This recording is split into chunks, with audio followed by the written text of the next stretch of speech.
Bonjour à tous et bienvenue dans ce premier hors-série de décryptage. Vous l'avez remarqué, cette semaine nous ne sommes pas dans notre studio habituel, mais à la gare de Przemyśl en Pologne, à une douzaine de kilomètres de la frontière ukrainienne. C'est par cette gare que transitent chaque jour environ 20 000 réfugiés. Et cette semaine, nous allons vous proposer plusieurs reportages tournés à la frontière. Et on commence par cette gare, porte de la guerre, où se croisent réfugiés ukrainiens et volontaires pour partir au combat. Un reportage tourné en compagnie de Jules Forêt. En quelques jours, la gare de Przemyśl est devenue le point de passage incontournable des réfugiés ukrainiens.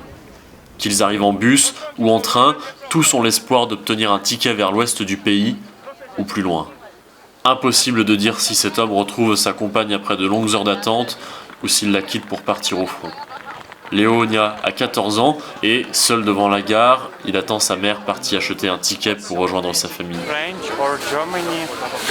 Nous cherchons à aller en France ou en Allemagne car nous avons des oncles et des tantes là-bas. Si je fuis l'Ukraine, c'est parce que ma ville a été bombardée par les Russes. Le hall de gare est bondé.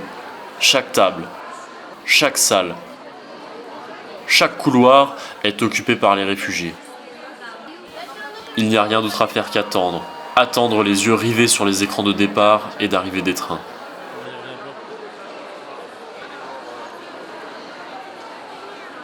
Nazar a 16 ans, il a quitté l'école pour offrir bénévolement ses talents de traducteur à la gare, et comme lui, tous les bénévoles sont pris d'assaut.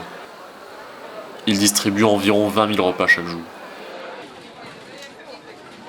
Sur les quais, des stands de distribution sont improvisés. Ici, on sert majoritairement de la soupe et des pâtes à la tomate.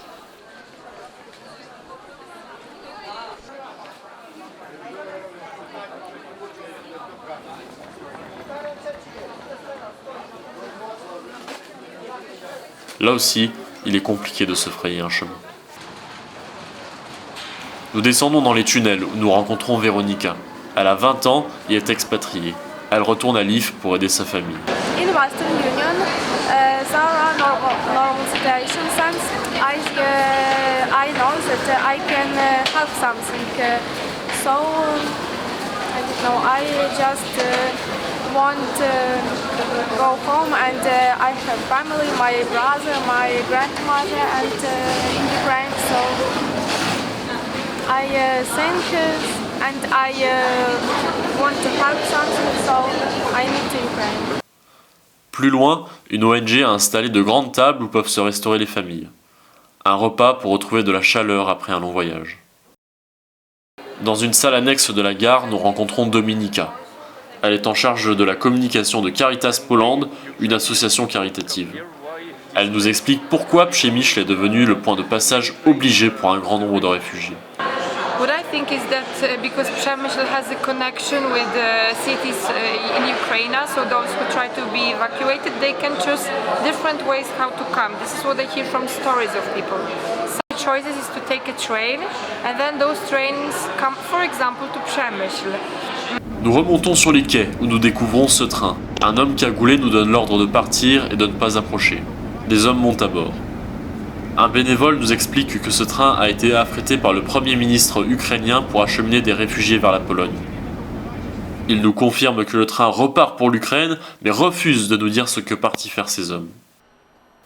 Sur les autres quais, la destination est moins incertaine. Les trains en partance vers l'ouest sont complets et il est parfois difficile de s'y faire une place. Cette famille monte dans un wagon, mais il est plein. Ils sont plus tard descendus du train par les agents de la gare pour aller dans un autre wagon. Parfois, la tension monte. Quelques heures plus tard, un homme refuse qu'une femme rentre dans le wagon avec son bébé. Heureusement, les agents interviennent et elle parvient à trouver une place. Les derniers trains partent, la nuit tombe sur la gare et demain, tout recommencera.